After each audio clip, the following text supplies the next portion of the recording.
that come through? Sure does. Yes. All right, so new plan for this interview, Jenna. No hard left turn. Yeah, no talking aloud this time. It's just gonna be. I'm gonna give you a musical question, like something like,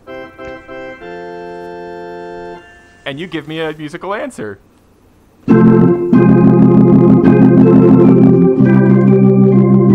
Yeah. That's perfect. And then this is me concurring. That's how the conversation will go.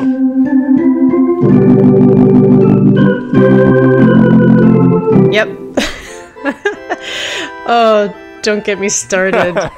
Okay. Don't get me started. Right. Well, but actually, this is an excellent way to start, because really, Jenna, like I carry on hypothetical conversations with bagpipers in my brain pretty much constantly. And my hypothetical conversation with you has been actually, I don't want this to sound weird in any way, but I've been carrying on a hypothetical conversation with you for like a couple years now, actually. And Okay. The first question in this hypothetical conversation is, seriously though, what if Watson were an organ? Right? So, yeah. I'm not going to give you any more than that. That's where it starts. I see that. What if Watson were an organ? So you can tell me about that project if you'd like to. I do want to hear you talk about it. I know you did an interview with like a local news station or something. I did watch that a while ago, but tell me about that project, because I thought it was really cool. I'll give you a little like elevator pitch on what that piece was about.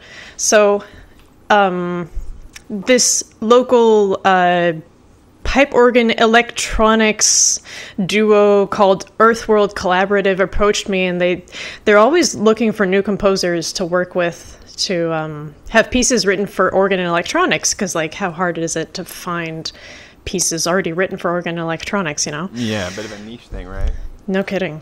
So they approached me asking for a piece. I spent a good 2 years working on it, but how did they know to approach you in the first place? You know how the music scene is, like word of mouth. I was working in building pipe organs at the time. Really? One of the guys working on the team at the company with me was doing an artist diploma at McGill in organ performance at the time. So he knew these other organists. They were at McGill. They connected us. Yeah. It's a small community in Montreal. So, well, yeah, I mean, you're talking to a bunch of bagpipers right now, and so I think there's probably like some sort of camaraderie of like, you know, the small musical communities often spread out in diaspora, like how we connect to each other and stuff. But building pipe organs, I don't mean to, like, I asked you to talk about a thing and now I'm distracting you from it, but that sounds amazing. What was that job like? That was, as a music student, it's a dream job. It really is. Do you have to like assemble them completely like in-house to make sure they work and then disassemble them to ship them? I can't imagine that the whole customer base is like in Montreal, right? That's exactly it. So actually, like the company, I worked for a company in Virginia and I worked for a company here in Montreal, and both of them, most of our clients were in the Bible Belt in the US, because that's where the demand and the money for organs is, right? Yeah. So like even the company here in Montreal, we shipped organs to Texas. We shipped organs to Virginia. There's a couple here in Canada. There's one in Vancouver, but still they're all over the place. And like a big project will be, 2 or 3 years for 10 people's worth of work and a $2 million budget maybe. Yeah. Like, they're big projects. So, yeah, we build everything from scratch, everything except for the screws, basically, from the ground up. It's all custom designed. Build it and assemble it in the shop, and then have to disassemble it, ship it, rebuild it in the site, and then, then the fine-tuning and the voicing comes in and all the... Right, yeah. The tweaking. Do you guys have, in-house tweakers, as it were, who also travel with the organ to get it set up, and to do the tuning, or would you source that to an organ repairman in the area where it arrives?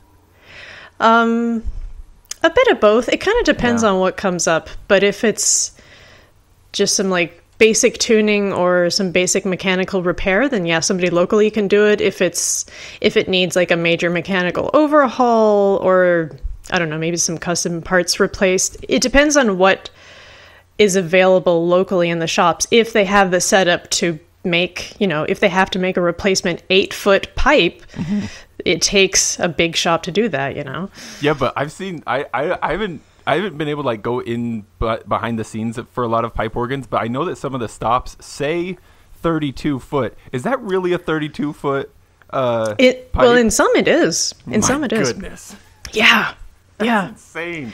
There's to get a flatbed trailer to deliver this beautiful instrument. This is just amazing.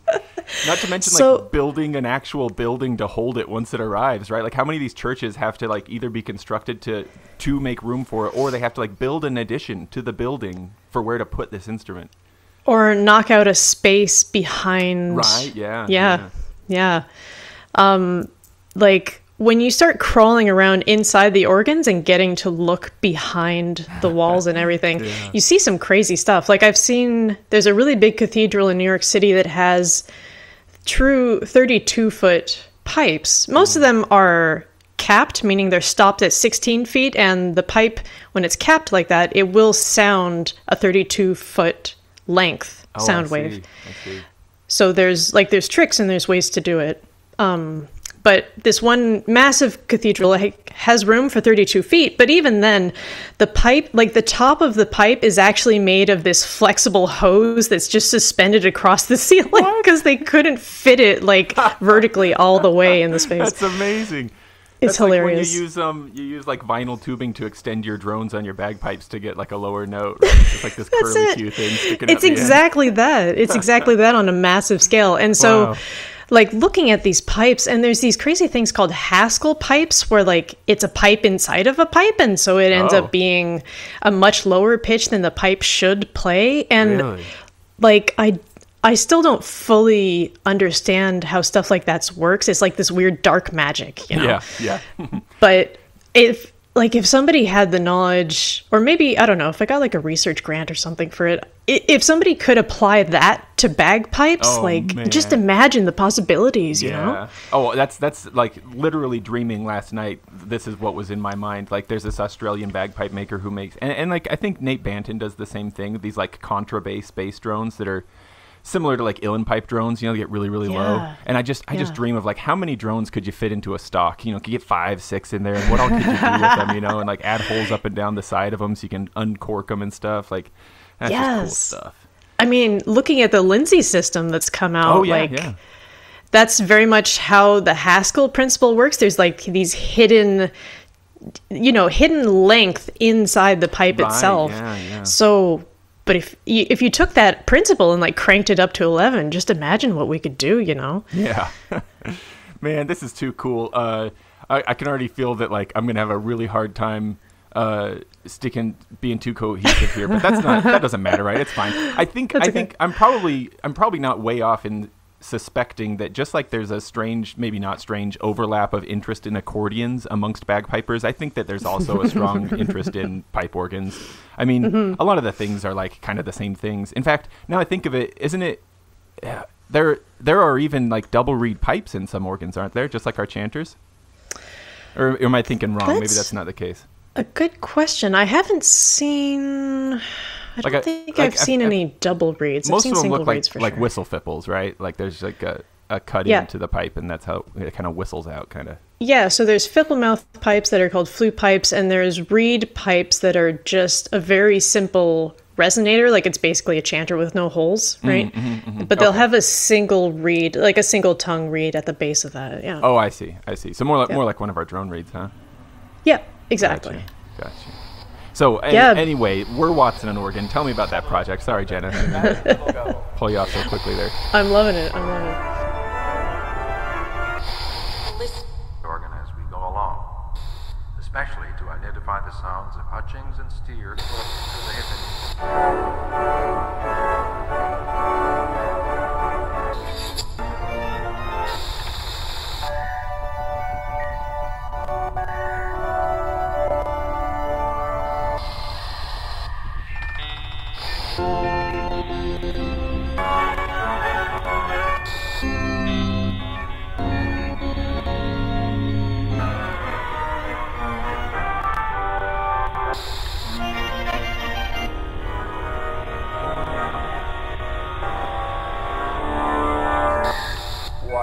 George Friedrich Handel.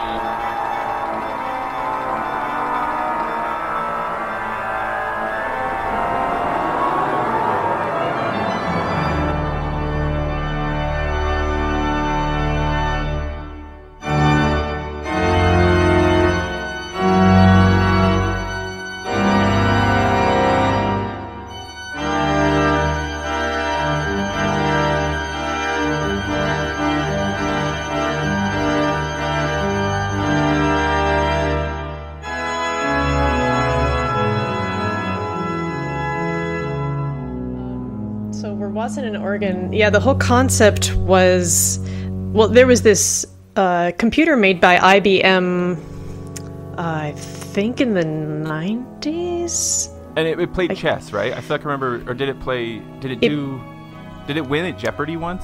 That's it. That was it. That's it. It's that computer. Like the whole point of it. It was the first computer to just teach itself. It was like the beginning of AI, right? Mm-hmm. So they basically fed it the internet. They just gave it at first some restricted reign to, memorize Wikipedia and just ingest all this stuff and parse through it all. And then eventually free reign to everything, the internet at large. And I looked at that and I thought, well, what if a musical instrument could do that? What if a musical instrument had artificial intelligence, and what would it look like inside this instrument's computer brain as it's churning through all this stuff? And so I made this mashup also because I was like really starting to get into YouTube at the time and looking at this mashup culture, and social media was still a bit young. TikTok wasn't a thing, or not a big thing at the time maybe. And so looking at mashup culture, looking at copyright infringement law and where are the boundaries, where's the gray area on that?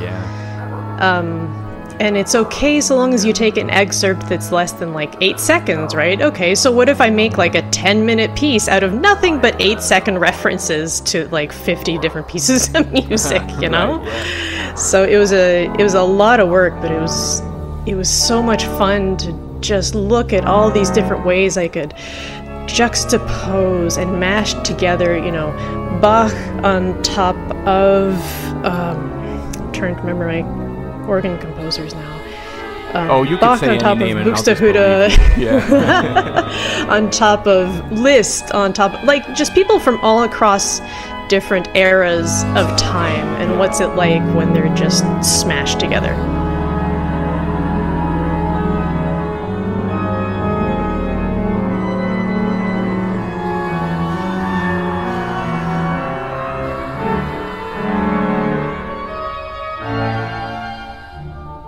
Did you ever watch the comedic stylings of Victor Borge, the piano guy? I love Victor Borge. You know how Absolutely. you do that bit where he would like take sheets of music and like just cut them with scissors and like paste them to each other? It sounds like this is, like he's doing the comedy version of exactly what this idea is, right? Like, let's take a little bit of Liszt, take a little bit of, now we'll play it as if it were Happy Birthday. Here we go. That's it. I grew up watching him, so there's probably a bit of that in the inspiration.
So here's the other thing that's been running through my head for a long time now, Jenna, that I thought because of We're Watson and Oregon, I thought Jenna's probably the perfect person to ask this. And I've tried Googling around and stuff. Have you seen like people do these things, like Netflix actually has done some where they'll feed comedy specials to an AI and have the AI write the stand-up jokes, and they're just they're hilarious because they're so horrible. It's very like Adult Swim style comedy, like it's just funny because it's stupid, you know. I haven't seen it, but I would love that kind of thing. Oh, there's a really good one that I don't know who produced it, but somebody took a bunch of Bob Ross episodes and fed The Joy of Painting to an AI, and then the AI wrote an episode of The Joy of Painting with Bob Ross, right? And it was like mostly normal, but then like one of the colors that he had on his palette was called Hot Baby. You know, it's like there are these little things that come in that make you go, oh, okay, it's not a human. It's not a human. Oh, no. You know? And so, like, I all along I've been thinking to myself, like, what if I could feed an AI all of the Scots Guard books of tunes? And then I could go to the AI, you know, with tags, you know, so it knows this is a 6/8 march, this is a 2/4, this is a stress, cool. You know, etc. Right? And then I could go to it and say, I would like a 4-part 6/8 march, and just have it generate one, you know? Yeah. But how do I do that? I don't know how to do that, you know? You have to translate it into bagpipe music writer format or something, you know, something that the AI can understand. There was a computer developed at Stanford University, I think, called EMI, standing for Experiments in Musical Intelligence, and it's designed to do that. They just feed it sheet music. I'm not sure if it can scan it and understand the sheet music, or if they have to turn it into some, you know, language it can understand. Right. But the whole point is this computer can like break it down into the note duration patterns, the way the melody moves, all these idioms, and if you feed it like 50 pieces by Chopin, it'll spit out a new piece like perfectly in the style of Chopin, right? Yeah. So it's definitely doable. And somebody this was like 15 years ago, but I spent a couple summer camps at the College of Piping in PEI. Did you really? That's so cool. Yeah. Have you ever gone? No. Oh, it's beautiful. It's beautiful there. I bet. It's a great way to just like detach from everything else and just focus on bagpiping, whether it's for a week or a month, or some people go for a whole year, which would be a dream come true, right? Yeah. Anyway, so somebody there had a mashup of marches that, like, it was maybe half a bar to a bar of all these massed band marches that everybody knows. And when you're listening to it, you just had enough time to go, oh, that's Scotland the Brave. Oh, wait, now it's on to another one. Else. You know? Oh, yeah. It's such a cool effect. Yeah, I would love to do something like that someday. That is super cool. So then, Jenna, where, like, tell me your story. Like, where does this all start? Because, like, I've explored your YouTube channel, and you got other instruments in there. You've also got, like, not just We're Watson and Oregon. There are other pieces on here that are bagpipe specific that are like so obviously experimental, not only in the instrumentation, but also like, you know, you're messing with what scale you're working with in the first place using tape. You've got pretty complex rhythms going on. Like you're a person who obviously enjoys and respects the tradition, but also obviously has kind of a spread effect of interests and stuff, right? So like, where does it all start? How'd you get started in music, and where were all the twists and turns? Tell me your life story. Yeah, well, you touched on accordion earlier, and it all started with Weird Al, man. Yeah. How many stories have begun this way, right? Right? Yeah, growing up, I listened to a lot of Dr. Demento. I listened to a lot of Weird Al, and I think that just cemented my future as like a niche musician. Like, Dr. Demento was huge for me too, Jen. I can definitely relate there. Yeah, before I even knew what it was, I was aware of the songs. You know, like I was like, it was like a part of the air I was breathing from a very young age. Yeah. My baby brother sang Fish Heads as like part of his like learning to speak English as a little baby. You know. Yep. Oh, I still know all the words to that song, too. It's a good one. Even the rap part. Oh, that's part, scary. Italian sweaters and all that. That's impressive. Drinking cappuccino. Yep. We are cut from the same initial Wow. mold, Jenna. I understand you. That's crazy. I bet we have a lot of stuff in common if we really get If you down start to there, it. you can't help Yeah. it. Yeah. But go So- on. Tell me more. Yes. Yeah, well, when I was sort of thinking about what I wanted to talk about on this interview with you on this podcast, I was like, okay, well, we're going to talk about bagpiping stuff, so I can talk about this, I can talk about that. And then I heard one of your interviews with somebody else, and you guys got to talking about musical theater.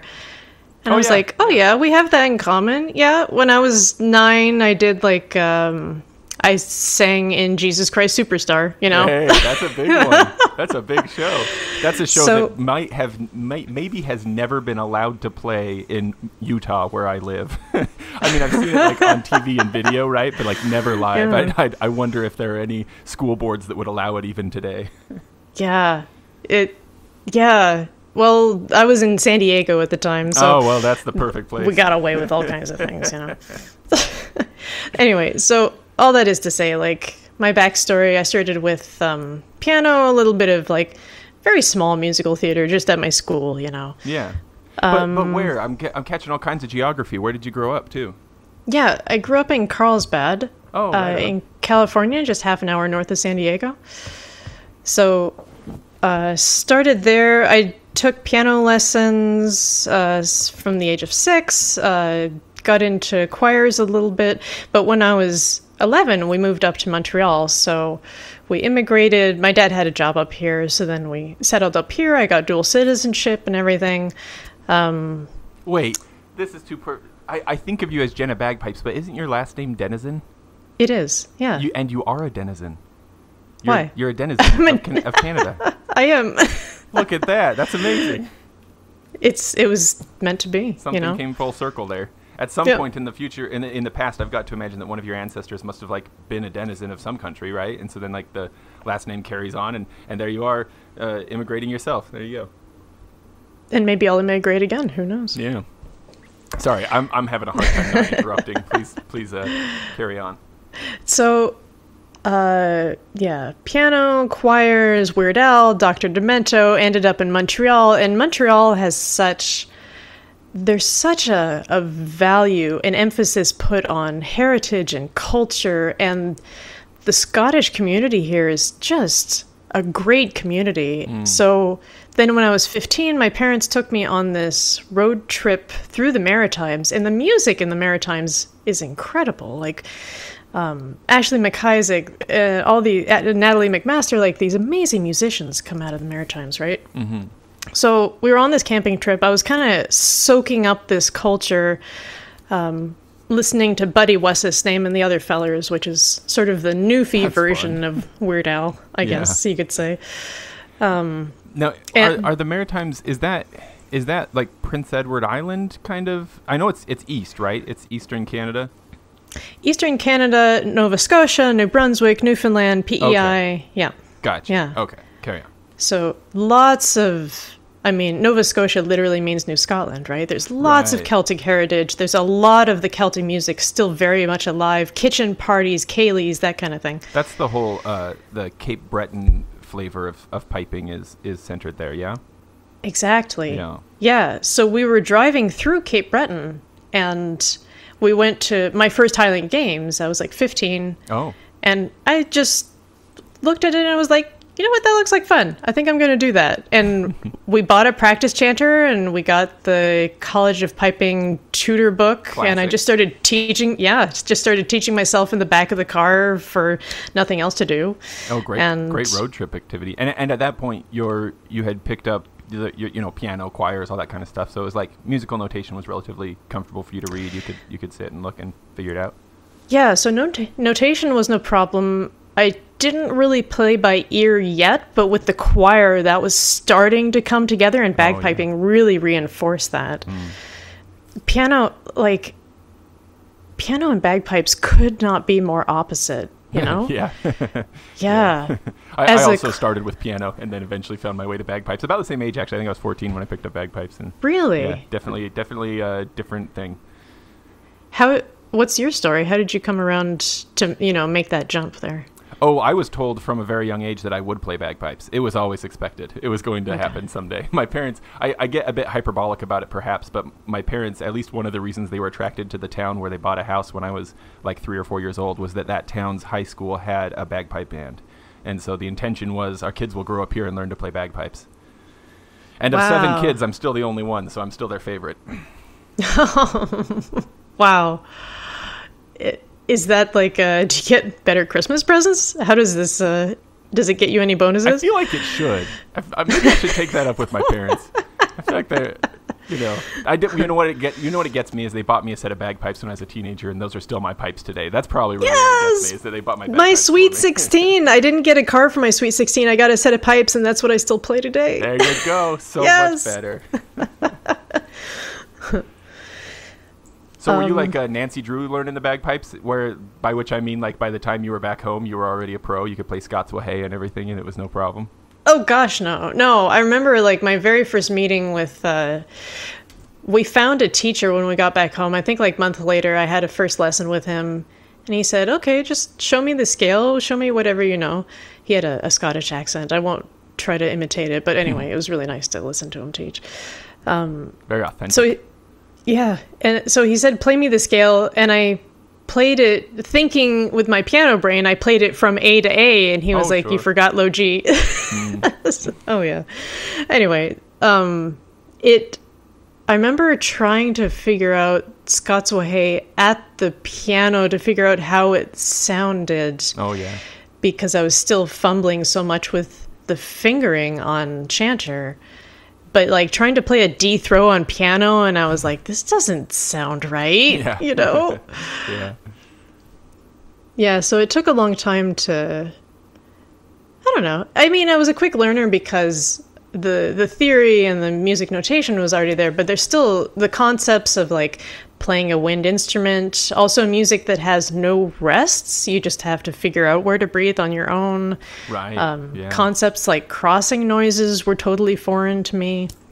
Yeah. Yeah. Did it? I'd imagine it probably throws everybody off when you first get onto the bag too, and it's like you don't like if you try to breathe rhythmically, it's really gonna screw you up. You like have to like disconnect your breathing from your playing. Maybe that's more a challenge for people who are really coming from like if they've been playing clarinet or trumpet or something like that for a while, especially, you know. But. Yeah. Oh, yeah. I teach full time now. Bagpipes full time, or do you teach other stuff too?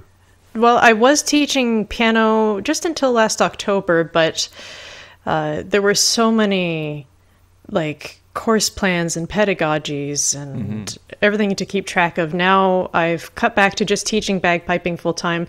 I was also promoted to director of the Montreal Piping and Drumming School last season. What? Yeah. That's pretty darn cool. So it's a nice feather in the cap. What does that mean exactly? Is that school like something that, is it like a full-on school that includes a strong piping program, or is it like, you know, like people go there, you know, just to learn piping and drumming kind of thing? So it's an extracurricular thing. Right now it's just Thursday nights. We have like 5 separate classes that happen every Thursday evening.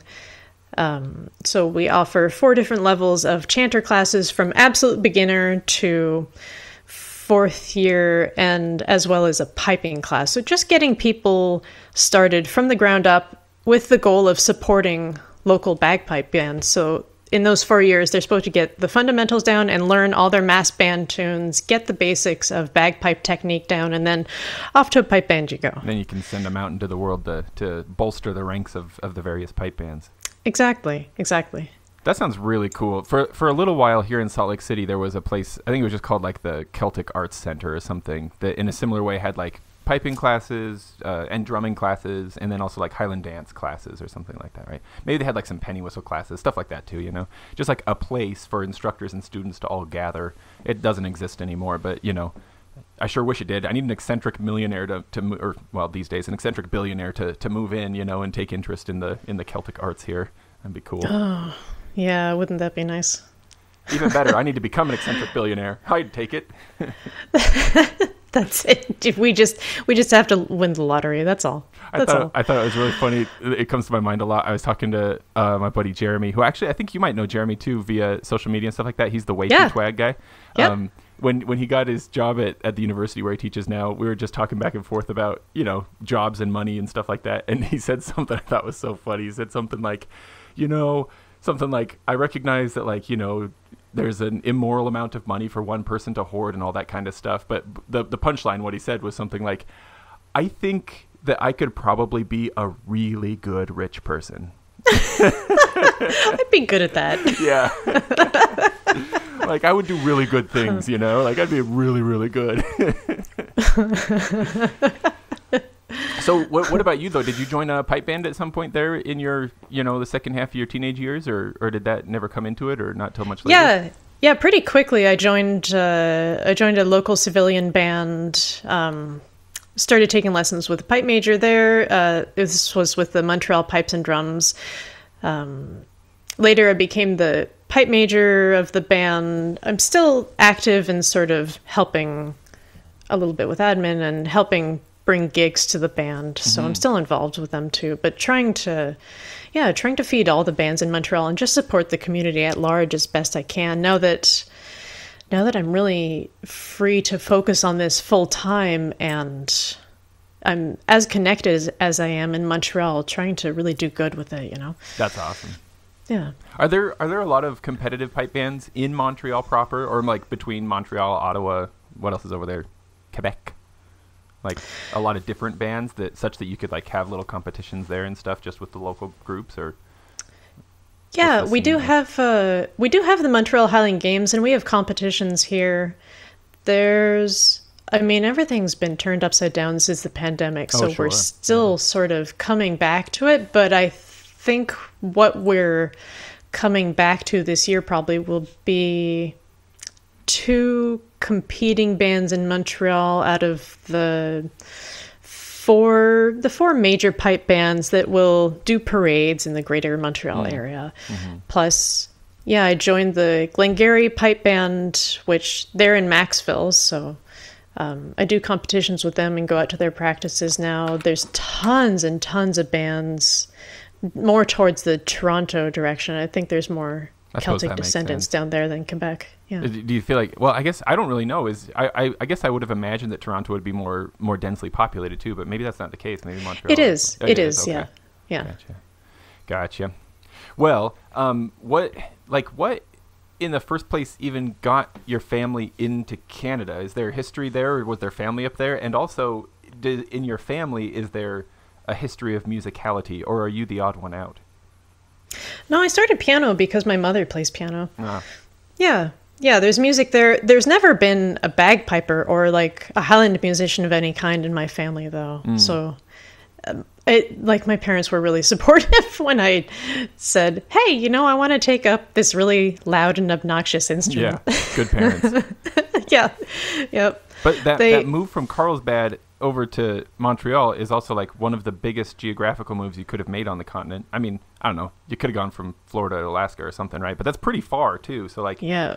They were not only willing to, I don't know, are your parents very, very open to new experiences? Willing to let their child learn the bagpipes and also willing to go so far away from where they had been living? Yeah, for sure. Well, my dad's job, he's retired now, but he traveled a lot. He was an aerospace contractor, so that's what brought us up here. He got a job with the company Bombardier. So yeah, y'all Canadians with your French. Go on, show it off. That's what brought us up here, and then the job, that contract stuck for a while, so we settled here, and he ended up working in other places like Baltimore and Belgium after that. He still moved around a little bit, but our home base has been Montreal for a long time. And actually, my folks are back in Arizona now. They retired back where the weather is sensible. Yeah. Well, yeah, down toward Arizona, that's a direction folks like to head when they retire. That's for sure. It seems to me even a willingness to turn on something like Dr. Demento, it speaks to a certain kind of a loose hold on the seriousness of life, willing to let things be fun, and stuff like that. That I don't know. Something I enjoy is just imagining what are all the elements that went into the soup, to make this this sort of the milieu if I may also use a French word, from which the person I'm talking to came, like what all went together to make, you who you are today, all of the conditions and the stuff that made it possible for that to happen. Yeah, well, let me turn that back around, because what do you think it takes to make us, like, to give a kid permission to be so counterculture and just be weird? I mean, it's, when you're in a pipe band, it's not counterculture. You're doing what the other people around you are doing. But when you, like, one of my favorite memories was I was 15. I was 16. I had just gotten my set of pipes, like maybe a few months before, but I had to give a French class oral presentation. And for some reason, like, having a set of bagpipes when I was a very shy teenager, and French classes, having moved up here from California and being behind on the French language and everything, bagpipes became this like superhero cape I could put on, Yeah. I struggled with public speaking. I struggled with like, just kind of social anxiety, and especially being embarrassed that my French accent was very bad at the time. And so having to give a French oral presentation, I was like, I'm going to bring my bagpipes and use them for the presentation. And that seemed like a great idea. I think my French teacher was less than thrilled, but the other students in my class thought it was funny. As long as you call it what cornemuse is what they call it, right? Right. So as long as you use that, then it's French. So it counts. It counts. Yeah. So what do you think it takes to give a kid that? I think that is really, it is a really interesting thing where, like, I myself, my oldest child is 11 years old right now. And he's like on the cusp of what can be the most awesome, at least in my memory, some of the most awesome years of childhood, but also it can be some of the most painful, terrifying and stressful years of childhood going into teenagerhood, and it's something that's been on my mind for a while here, because there were times in my own childhood where like all I wanted to do was blend in, and I wanted, it could be something as trivial as like a hairstyle or something like that, but then like why did some things seem cool to be different? You know what I mean? And there's even like that weird thing where it's like, I think I'm being different, but I'm actually being the same as all my friends were being different together. You know what I mean? Mm-hmm. And I really don't know what the secret sauce is, because like I want my children, all of them, to be able to like feel confident in that they're doing what they like to do, whatever that is, whether it's popular. Like if it's popular, they're still doing it because they love it. And if it's not popular, they're still doing it because they love it. You know what I mean? But I don't know how to provide that to them, like proactively, like, can you like, is that a thing you can do, or does it just happen by magic? I don't know.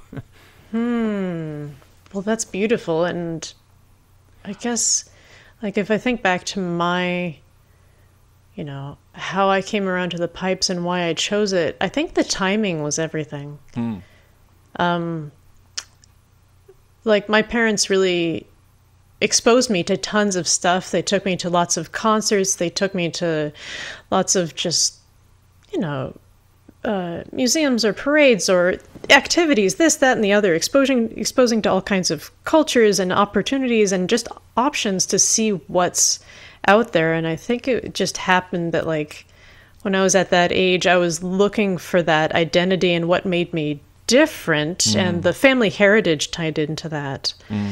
So then bagpiping was like weird enough that it fit with me, but yeah, the timing, I think timing was a big part of it.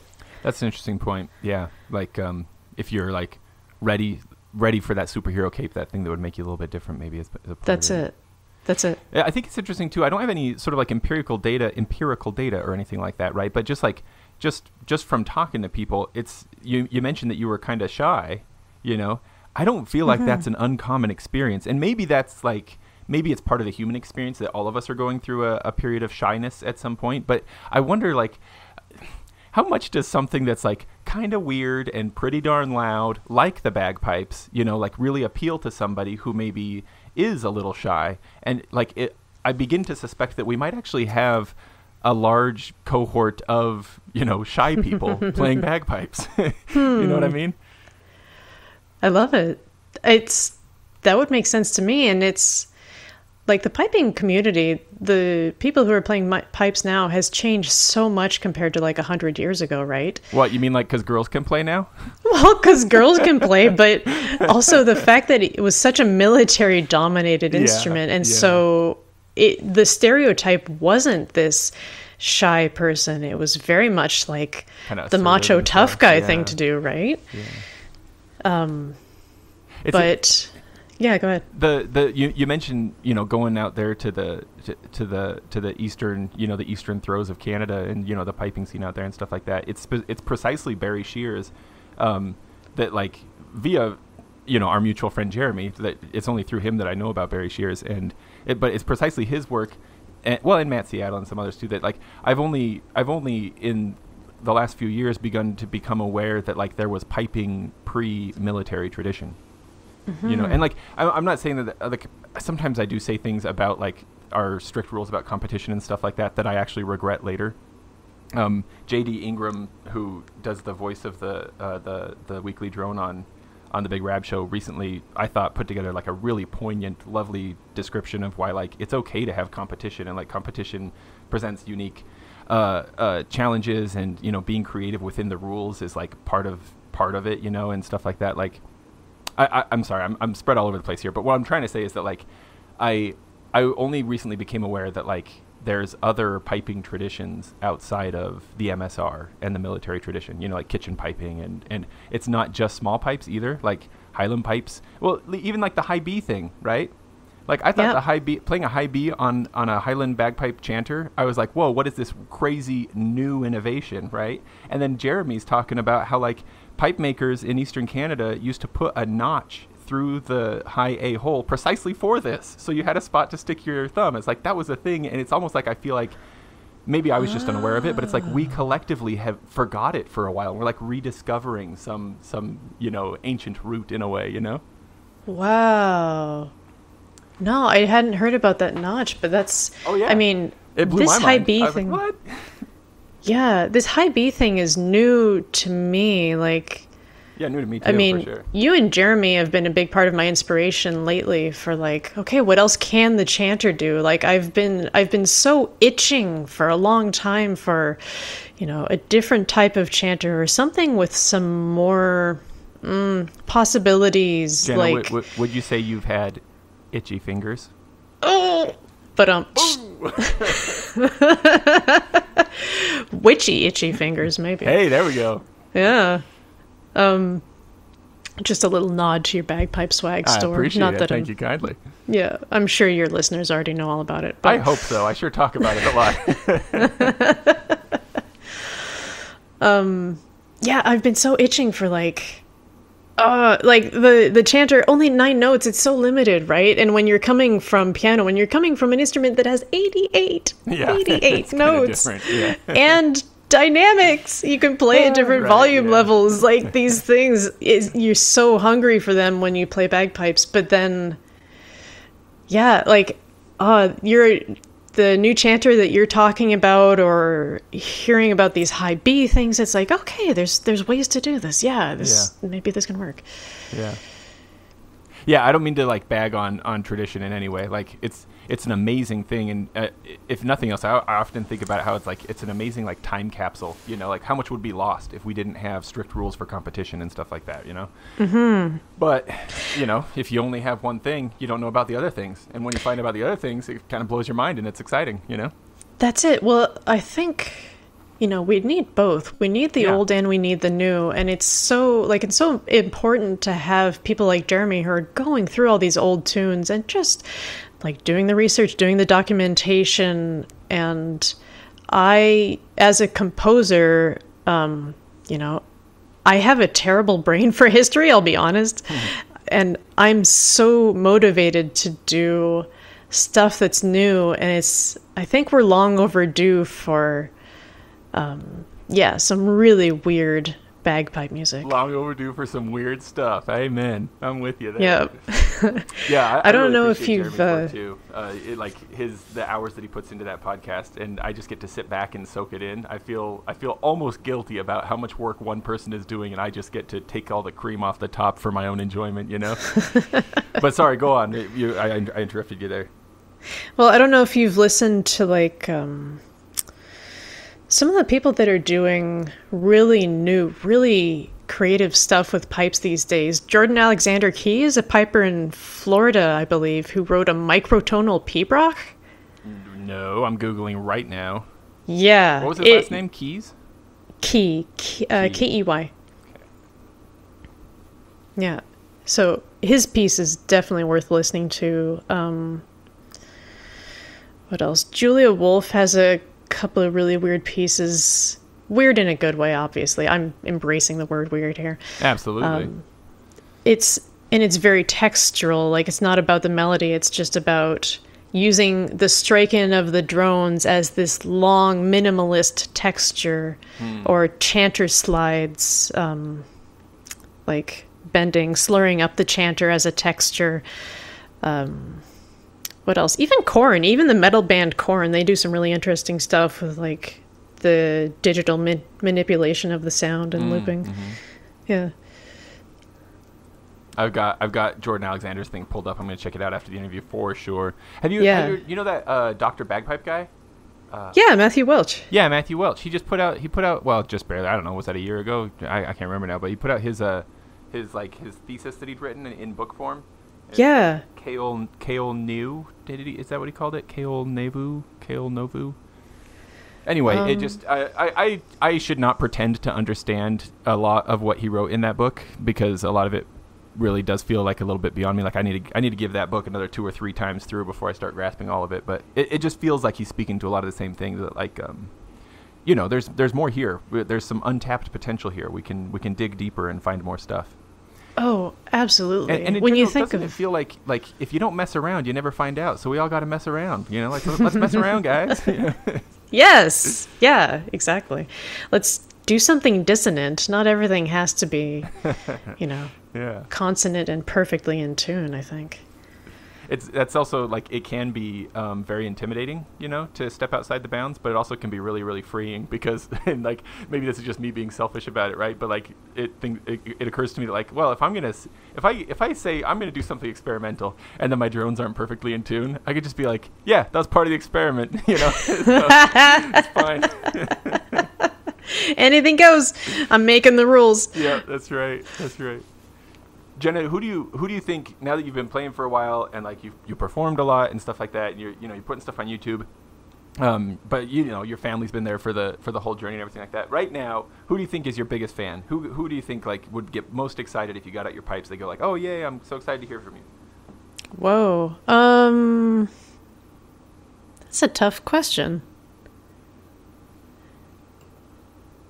We should probably all acknowledge that most mothers would feel bad if you don't say your mom. But that, well, yeah. we could take that off the table. We could say, obviously, your mom is your biggest fan. Obviously, now, my mom. Aside from your mom, who else do you think really loves hearing you play? And you can swallow all pride at this point, right? You don't have to pretend like well, by which I mean, like, you don't have to. You can say anything, and it won't come across as prideful, because I'm asking you, who likes hearing you play? You know what I mean? It's honestly, like, I'm thinking of, there's like 10 or 20 people who've really just, since I started going online and becoming more public with piping and focusing on it more full time, there's these people who have just been like the sweetest supporters, and the kind of people that subscribe to my Patreon. Some of them are students, some of them are like, the Legion manager who makes our band practices possible. She's just like the sweetest. Or the students at the piping school, my private students. Like, it's so touching when I can tell that they get it and they really value what I do, and they just believe in piping, they believe in the creativity, and I can tell that they're willing to support on my Patreon whatever cockamamie ideas I have next. And you've had a few. It's been a lot of fun. Exactly.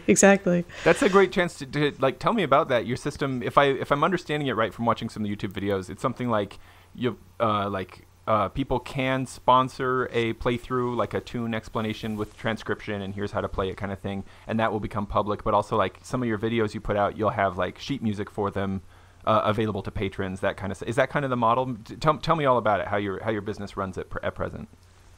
Yeah, so I do a lot of different things. I mostly teaching privately, also available for hire for performing, but the online part of my business, I'll record tutorials on commission. I'll make transcriptions for my patrons. I make little extra bonus material available to my subscribers on Patreon, especially stuff that I use for my students. If I see, most of my students are struggling with this thing, I notice there's something missing from bagpipe pedagogy, or this is just a common problem that comes up, I'll make some exercises, for example, like just technique exercises for getting more comfortable playing notes while squeezing the bag and getting more fluent with that breathing detachment, like you mentioned earlier. Mm-hmm. So stuff like that I'll make available on my Patreon, and I'll make available to my students extra. Like, I do a lot of private YouTube recordings that I don't put out publicly, but they're demonstrations of, how to play this grace note or how to do this rhythmic thing. Are most of your private students online, or do you have a lot of in-person students too? Mostly in person, actually. Oh, right on. That's awesome. Yeah. Because I'd imagine that's got to be an easier way to teach and learn for both parties, and so it's great that you have enough people there locally that that's the thing. Yeah, and it's so amazing how much the online world has exploded and become much more accessible since the pandemic too, that we can offer online lessons, because a couple of my students live in rural areas and they can't get teachers locally, Right, yeah.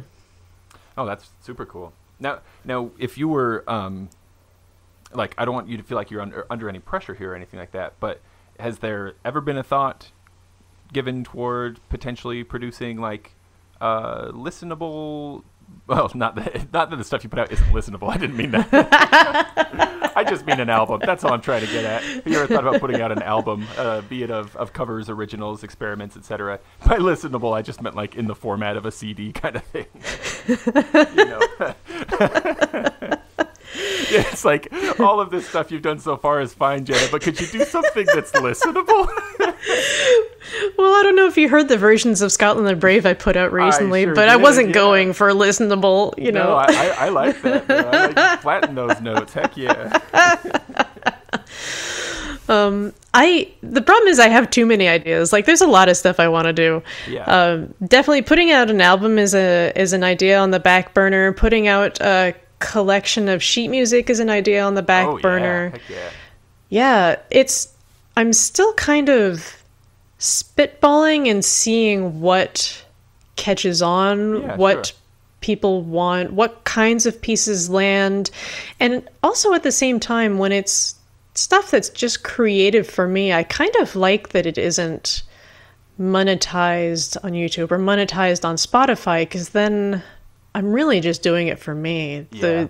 The really weird stuff, it's separate. It's kind of sacred, and I'm not expecting anything back from it. Whereas, transcriptions of a pop song, I'll monetize that stuff, because that's not, I'm not putting my soul into that stuff. But maybe someday, if I get enough original pieces built up, if I get enough transcriptions done, I'll publish some stuff.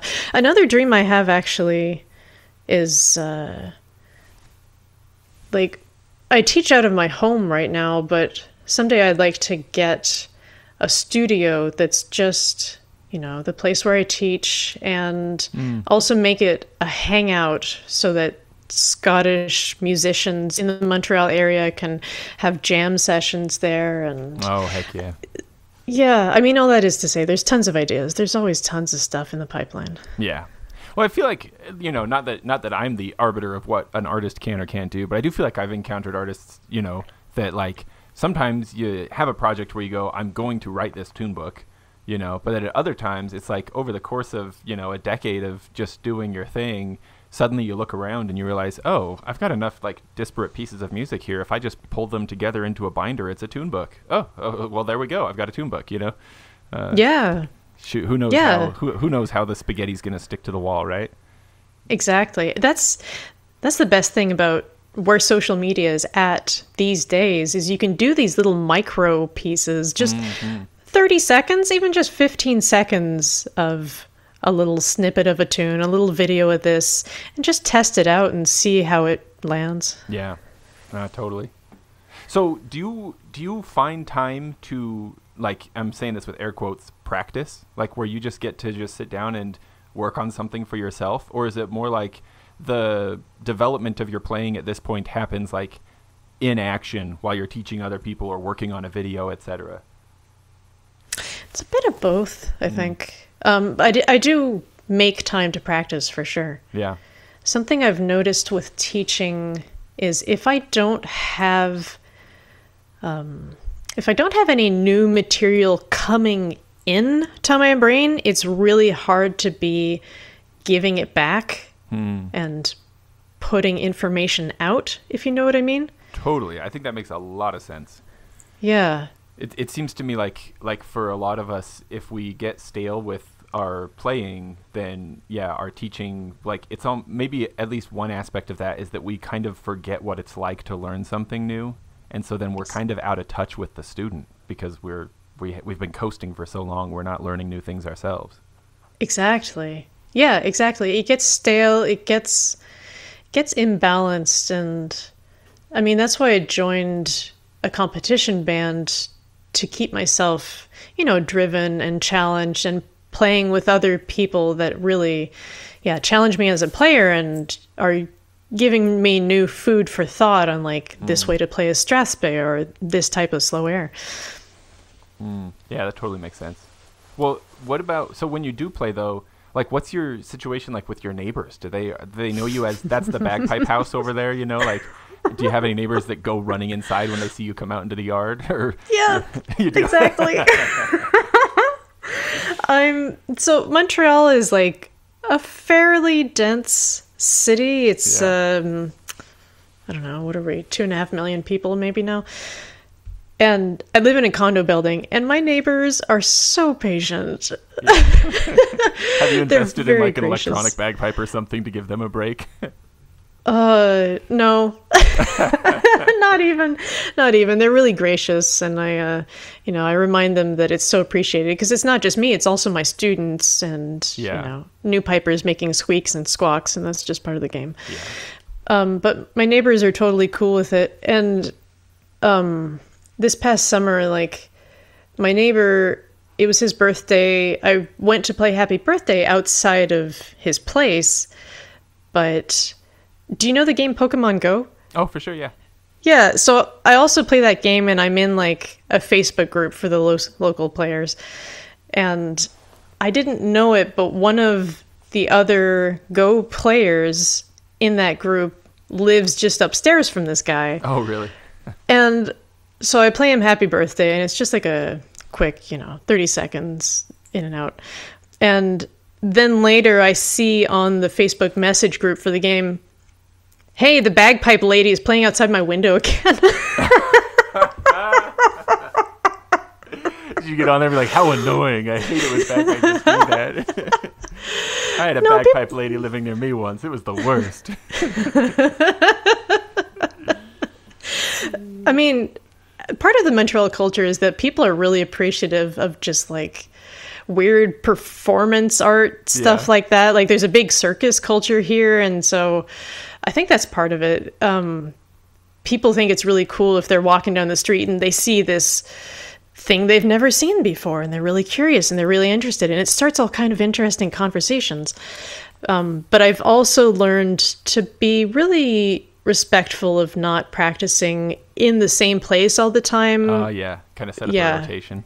Yeah, I set up a rotation. I have a regular place at a local park that I'll go practice in that's like far enough away from people I know. I'm not going to bother the, people who live right across the street kind of thing. Yeah.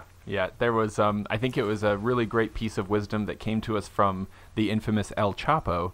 down here on the United States southern border. A theory that goes something like, "Don't poop where you sleep." Yep. So think about who you want to keep happy and go make your noise somewhere else, right? Yep. What about you? Do you live in the city? I mean, I do, in as far as like quote unquote city goes in Utah County, Utah. Like the entire county has like maybe 650,000 people in the whole county, and I live in one of the most densely populated parts of the county, but it's pretty spread out.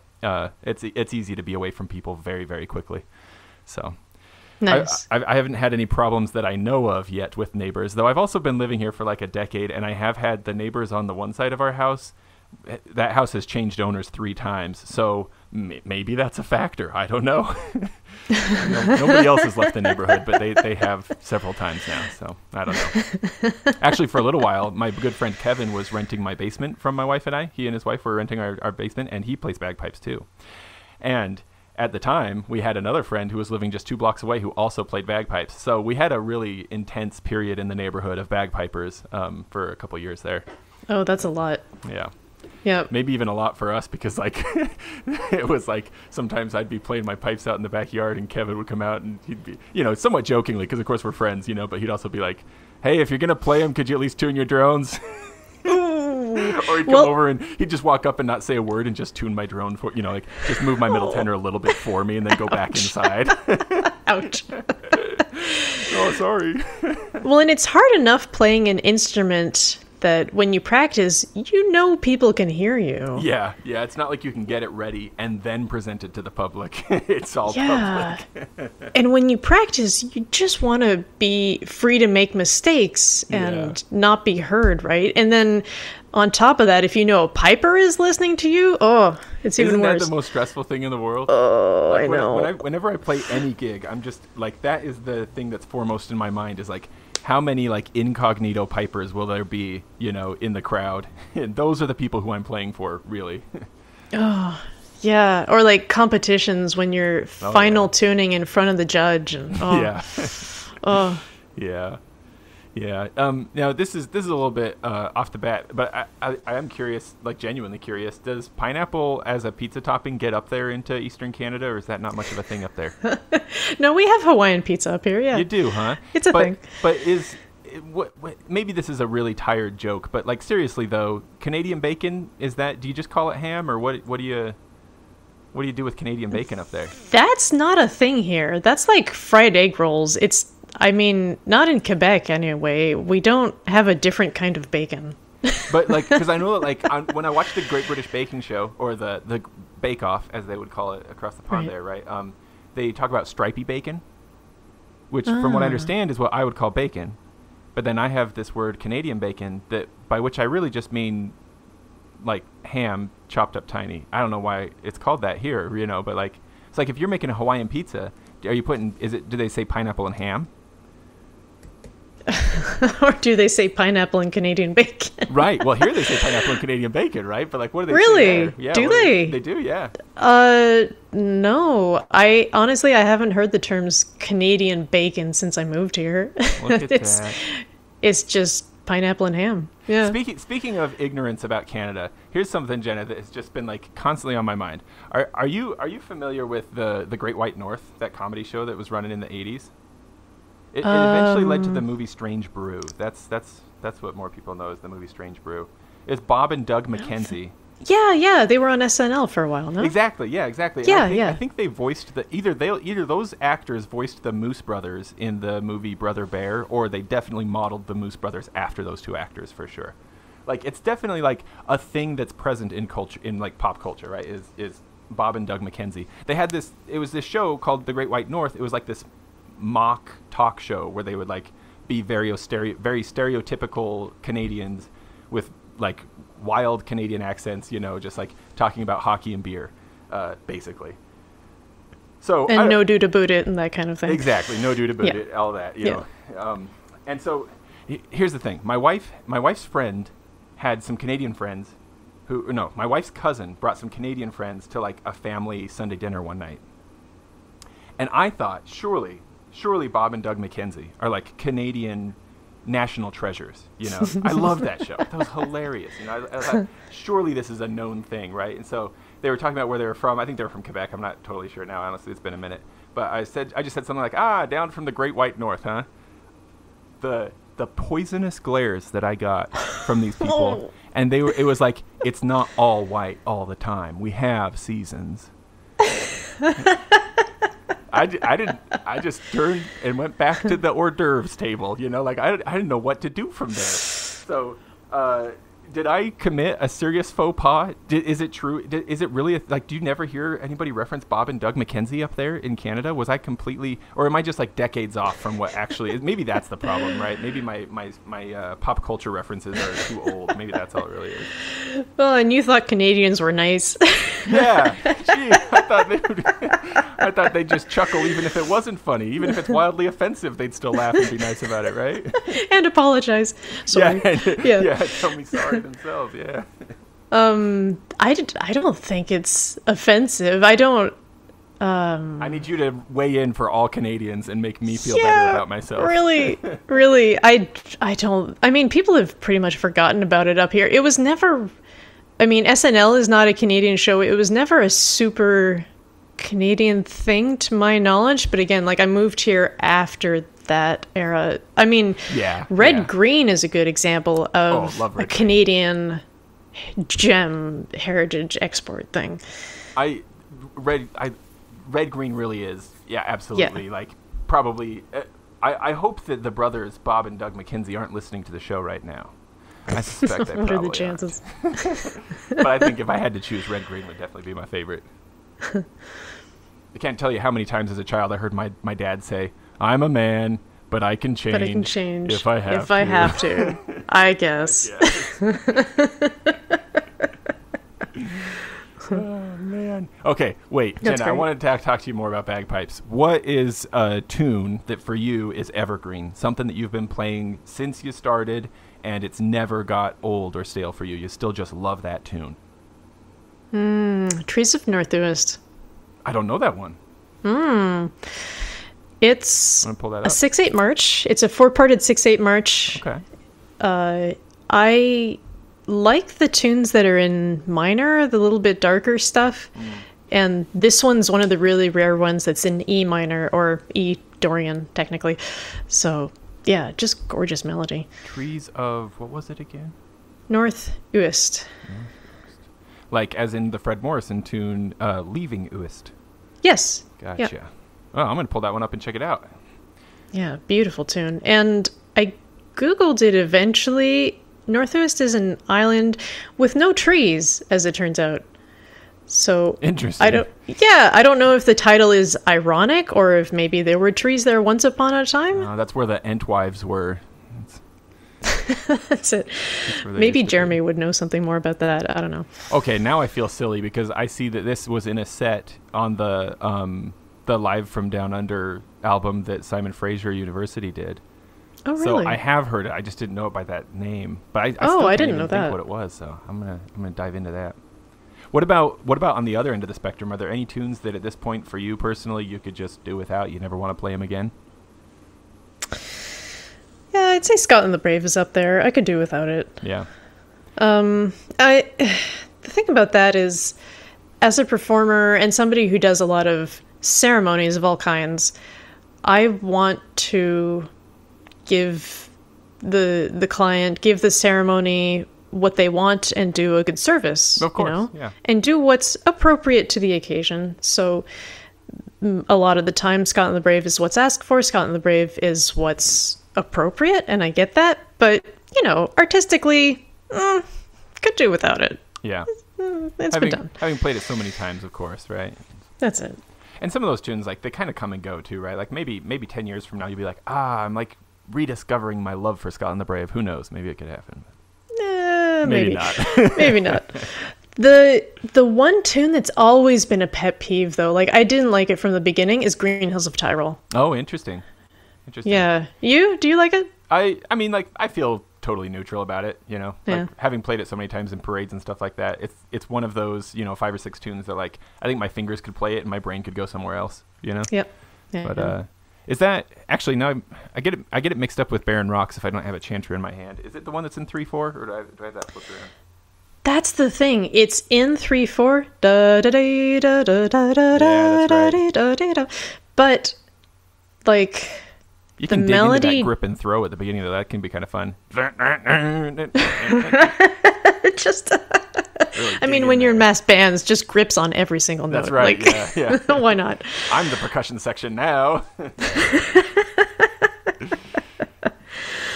Like the thing about it being a 3/4 is the melody doesn't always suggest 3/4. Yeah. And the drum score kind of sounds like a 2/4. It just musically, it's really weird. It feels weird. Like when you're marching, you just have to accept that you're gonna feel like you're off. You're on the wrong foot, like like oscillating between the right foot and the wrong. Yeah, that too. Really that confusing. Too. Now, what about when it comes to listening to bagpipe music? Who's your favorite? And I'm thinking like who's a band or individual that you've always loved listening to, and also like what's on rotation right now? What's got you excited? What have you been listening to lately? I've always enjoyed listening to. Well, the band is not together anymore, but there was a band out of the Maritimes called Slancheva, with John McPhee, and before that, their piper was Bruce McPhee. But just like a phenomenal blend of sort of modern bass, but with very Celtic fiddle, very traditional piping tunes, but not, traditional Celtic tunes, but not necessarily specific to the pipes. Like they would take some of the other trad tunes like Silver Spear or things from like other instruments and adapt them onto the pipes. Breibach does something in the same vein. I'm really enjoying listening to them now. Who else? E.J. Jones I've gotten back into lately.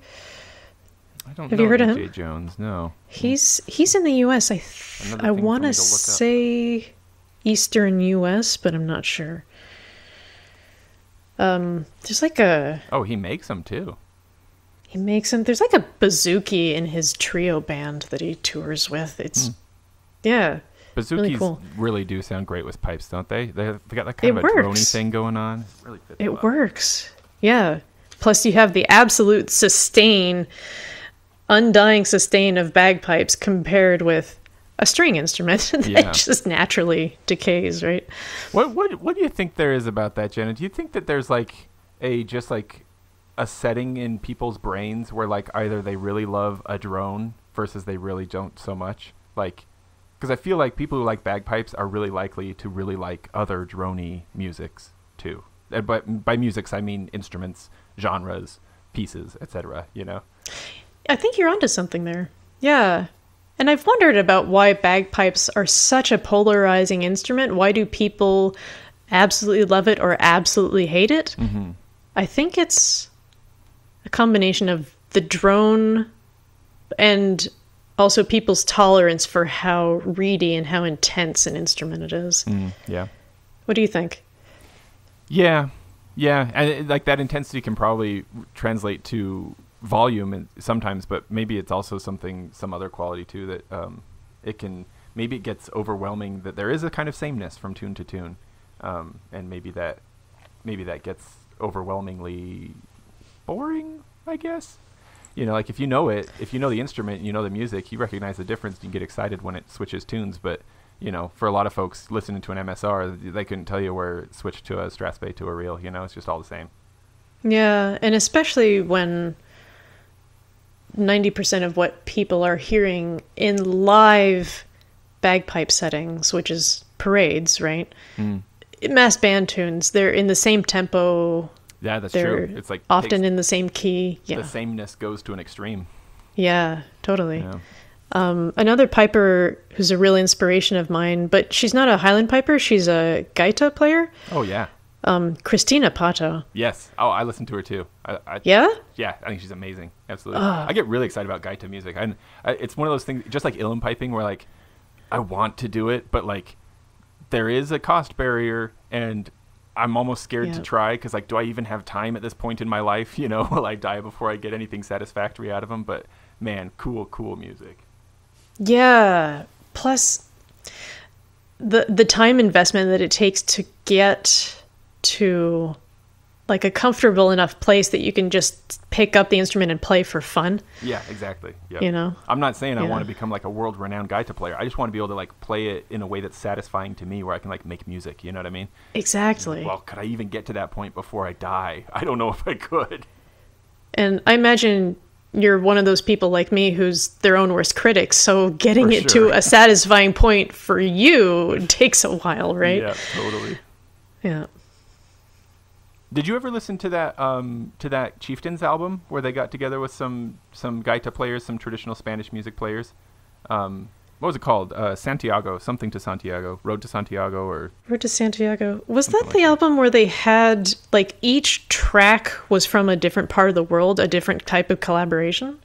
I'd bet that their work on this album came into that, but I think this one was like all with Spanish musicians. Like it was like the Chieftains do Spain, as it were. Okay. It was Oh, good. very cool. Here's the thing, Jenna. I came across it by accident, and that was actually kind of my intro to gaitas. I found the album in a bin at a like a Goodwill, and I was like, oh, a Chieftains album I've never heard before. And I actually got it as a gift for a friend. I was like, oh, I'll give it to Zach. It's his birthday coming up. It's Bagpipes. It's the Chieftains. He'll like it. And I popped it in the car to listen to it while I was driving, and I was very confused. I was like Iberian Peninsula music. I was like, I was expecting the British Isles. Like what's going on here? And at first it was just weird, but pretty quickly it like got into me. And it's maybe my favorite Chieftains album personally that they ever did at this point. I really Cool. Yeah, I'll definitely go give it a listen. Yeah, we're checking out something Santiago. I'd imagine if you Googled like Santiago Chieftains, it would come up somewhere. Yeah, I know I've seen the name somewhere. I think it's Road to Santiago. I think you're Yeah, right. you're probably right. So what about do you have any kind of like pre-performance ritual that like if you were talking to your students and they were getting ready to like go play their first funeral, what would be like some advice you might give to a piper in that kind of situation? Arrive early. The last thing you want is to be running late. Have you ever done that? I've showed up to a funeral late before and it still haunts me. Oh, if we start getting into comparing stories of things that have gone wrong on gigs, like, oh yeah, there's a long list of stories there. Yeah, I've run late for funerals. I nearly forgot my bagpipes to a gig once, but I did. Goodness. I realized in time to go get them and come back. Yeah. I forgot my kilt hose for a gig once. That was interesting. Yeah. Different, but not as bad as forgetting your bagpipes. Well, what happened was, and I tell this to my students too, because I think it's important to normalize that stuff goes wrong. Yeah, for sure. You know what? I included, and I see other people freak out about nothing can go wrong. Well, you know what? It's going to go wrong at some point. So you just accept it and you learn to roll with the punches, right? Yeah. So this time that I forgot my kilt hose, there was no way, there were no spares around. There was no way I could go get any socks that looked remotely similar. So it was a gig with jackets, and I took my ski-doo and I cut the sleeves off of my dress shirt. What? And those, yeah, so I was wearing brogues with no socks and these kind of baggy looking sleeves held up with flashes and just sort of stuffed them into my brogues the best I could. Did you go cuff side up or cuff side down? Cuff side up so that the cuffs folded over the flashes, sure, just yeah, like the top of the sock. Except the problem is the cuffs are not wide enough, so you could see this V in the back where they split and there's just this skin sticking out under the flash garter. Oh. Horrible. But great. Like, I'm logging that away just in case I'm ever in the same situation. Great pro tip, just in case. Then if anybody asks, you just say it's traditional, right? Traditional is somewhere, This is Tradition. It's tradition. Yeah. It's a Denison tradition. Yes. Many generations of my family have been doing this. That's it. Yeah. Still probably better than, like, there are probably some alternatives that could have been worse. So I think that's pretty impressive thinking on your feet right there, honestly. Yeah. Well, the one that haunts me the most was I got to a funeral gig on time, but I was only supposed to play for leading them out at the end of the ceremony. And the ceremony ended a little ahead of time, and I was downstairs tuning up. I missed it. I missed it, and so they walked out, and you were still in the tuning room. Yeah, and I found them in the reception hall after, and you just feel horrible. Yeah, it's not like you can redo it. You can't redo it, but you do what you can to make it right. You play some music. You make a little ceremony in the reception hall to substitute for it. And of course, I apologize profusely. And in that case, I just refused to take the payment for it because I, just felt horrible. But the point is, you do the best you can, and it's good enough. Yeah. Yeah. You can't let something like that stop you from playing or anything like that. You got to keep going. Exactly. Yeah. What about you? Any just unexpected? I mean, drone reeds falling in the bag is a classic one, of course. Oh yeah, classic. Yeah, I think probably the most painful for me was showing up late to a funeral, and I mean, in my defense, I got a call for this funeral that day. They're like, hey, do you have anybody? Because I also farm work out to other pipers here locally. Like, do you have anybody who could get there in 2 hours? And I was like, geez, I'll do my best, But yeah, I got there, and it was like they were waiting for me, And so then it was like jump out of the car, get the pipes out, tune them as I'm walking across the cemetery toward them. It was definitely not as nice as I would have liked it to be. That's for sure. I have a friend who says he threw up into his bagpipes once. Oh. I don't know if it's totally true. Maybe he just had a little bit of those gurglies and managed to swallow back down or something. But the way he told it, it was like he threw up into his bagpipes, but they still worked. So he played through to the end. And yeah. Oh. Maybe I shouldn't ask for details, right? Tell me more seasoning. About that. It's just seasoning. Seasoning. Do you have time to still nerd out about equipment with me, Jenna? Tell me about what stuff you play. Yeah, absolutely. I haven't been keeping you for a minute, but I would love to hear what kind of pipes do you have? What kind of drones do you use? What about your small pipes, your whistles? Tell me all about what you got, and also what do you dream of getting too? So I play a set by a little-known maker named Ed Barnes. Again, this is the Sweet 16 I got as a Sweet 16 present as a teenager. The pipe maker was living in Montreal at the time. Now he works with another maker, and they're called McKay Barnes, I think in Kingston, Ontario. So I play pipes by him. I use easy drone reeds, nothing fancy. Tried testing and true, and I like the sound of them. I was just talking to my buddy Swan just yesterday, and he was telling me he was at Winter Storm a few weeks ago. Oh, cool. A lot of the top players there, they pop their stuff open. It sounds like a lot of people have something else going on with the bass, but a lot of them have easy drone tenors at least, if not a full set of easy drones. There's no shame in using easy drones. It sounds like it's right up to the top of the top using easy drones. I mean, they sound good. Yeah. I gotta get to Winter Storm someday. Yeah, me too. It looks like so much fun. Yeah. So, what else? Yeah, what else? Favorite chanter reeds. We don't want to be throwing any makers under the bus, of course. They're all good, but what do you play most of the time? And tell me about your small pipes and stuff, too. Well, I've really never found a chanter reed I didn't like. I really haven't bought the same one twice. I've tried anything from McPhee to Husk to Warnock to... I'm using a platinum right now with my band. McClellan, I think we're playing with the other band right now. They're all good. Yeah. I've really been happy with everything that I've tried. Sound Supreme is kind of a go-to for me because they run a little on the easy side, and I like an easier read. What else? Is Montreal up pretty high above sea level, or you're getting you're not right on the coast, but you're getting toward you're sloping off toward the east there. Is it down reasonably low, or is it up so high that it causes you problems with your chanters and your reeds? No, it's not high. It's not right at sea level, but it's pretty low. Gotcha. Do you have trouble with elevation? Have you noticed that? Yeah, for sure. The elevation chanter that That is McClellan, right? McClellan elevation chanter. I think that's right. I've got one right here, so I should know right off the top of my head. But yeah, that has been kind of a helpful thing lately. Yeah, that's actually part of the reason that I started working with that chanter that I've been working on that has like the high B and stuff like that, but it also has some accidental holes built into it.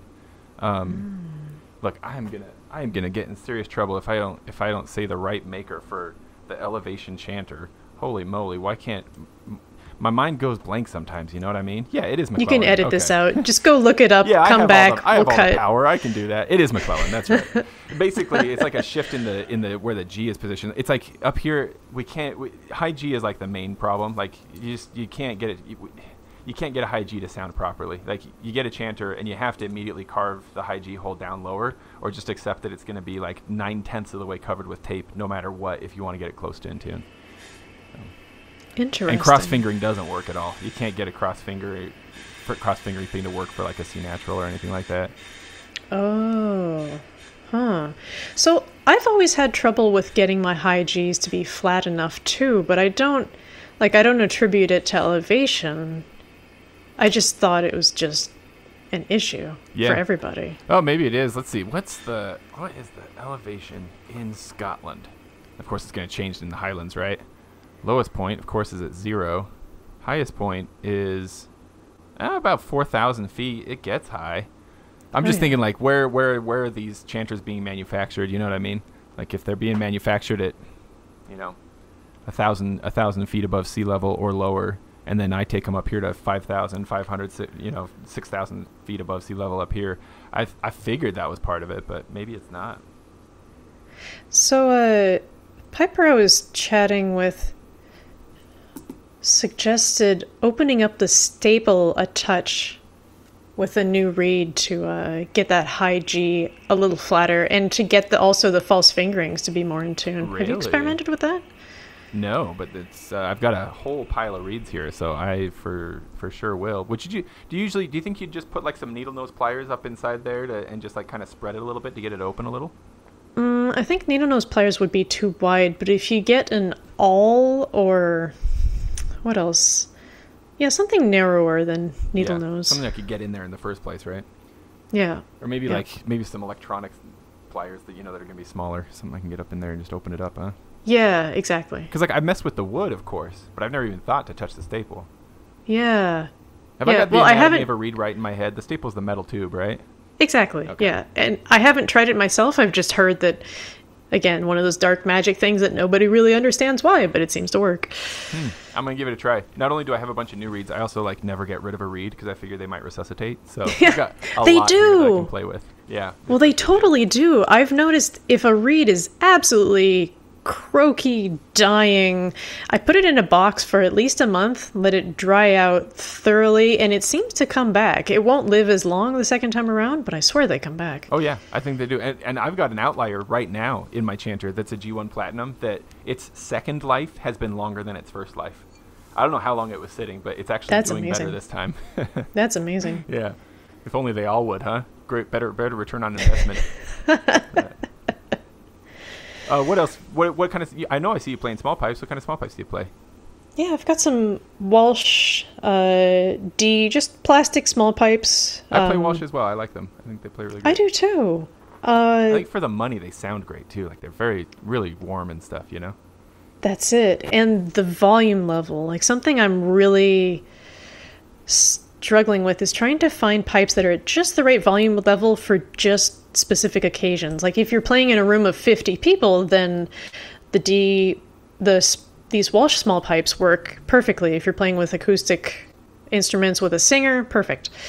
But let's say I want to play for a room of 150 people. I don't want to blow them out of the water with highland pipes, but I want something that's going to cut through maybe 90 decibels of conversation noise in a big restaurant. So what do you think?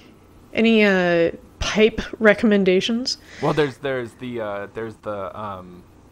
border pipes, right?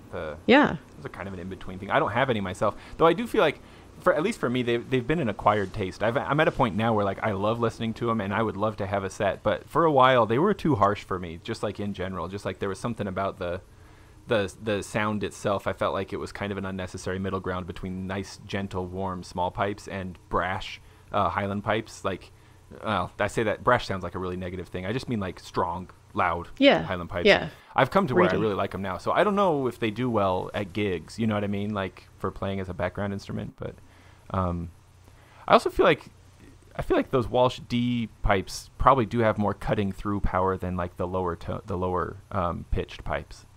That's true.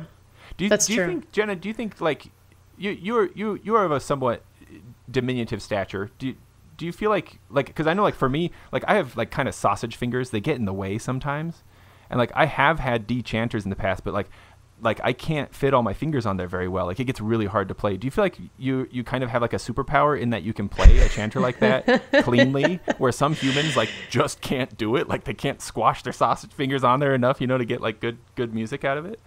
Yeah, well, that's how I lucked into buying these small pipes. Was because somebody get them and they couldn't play them?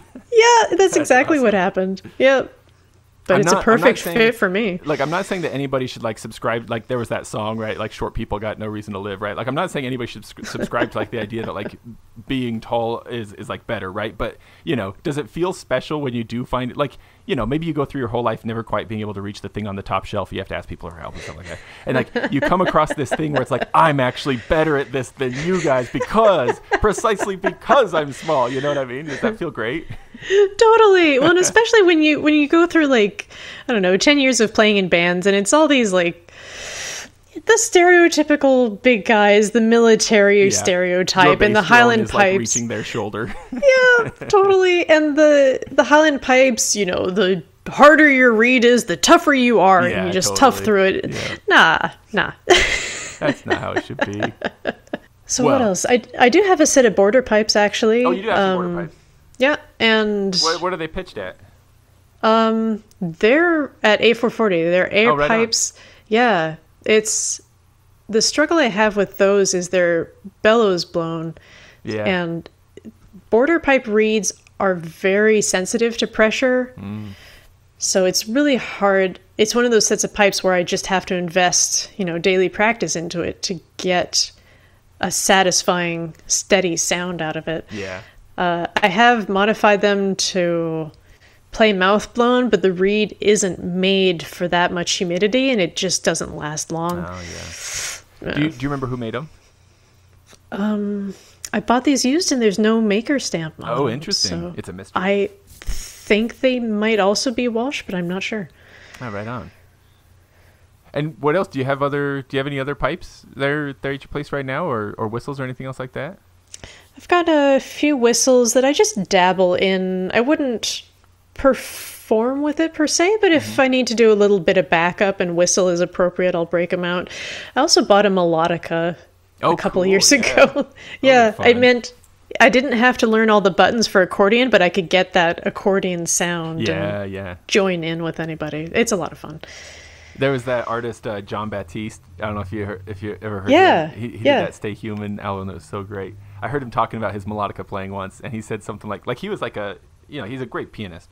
Like I think he went to Juilliard for piano performance and stuff like that, right? Oh, wow. But he said that like he was jealous when he saw other instrument players like able to like walk around and kind of like groove while they were playing.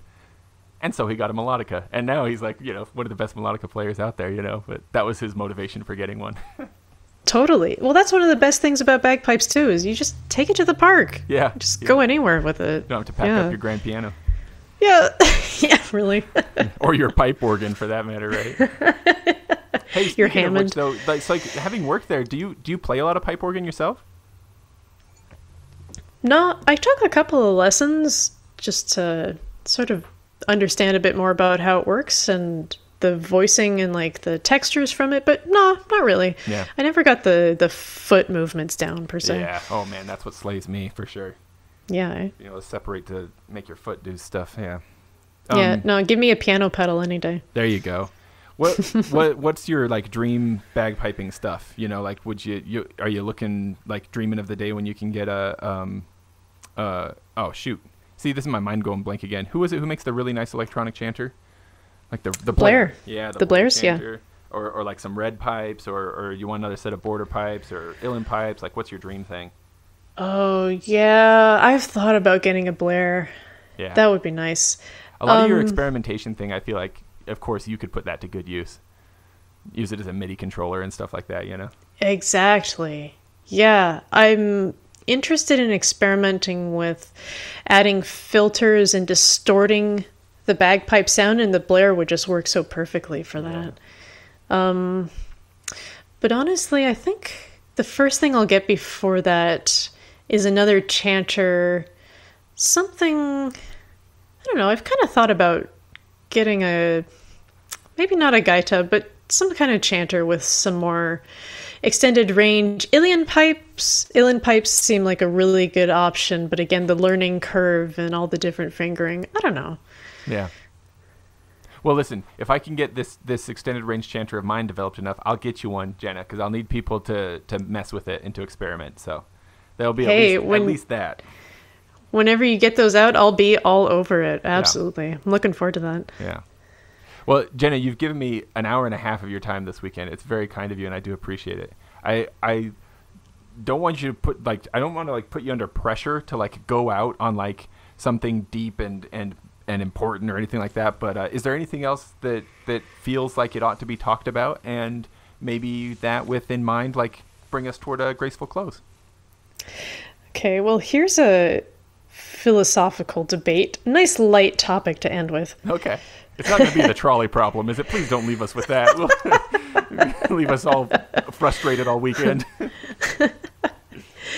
No, if you take let's say a recording of a Blair and you get into digital manipulation, if you're changing the notes or adding filters, is a bagpipe still a bagpipe? Is it still bagpipe music at that point? When is it no longer... when is it synthetic? When does it become something new? You know what I mean?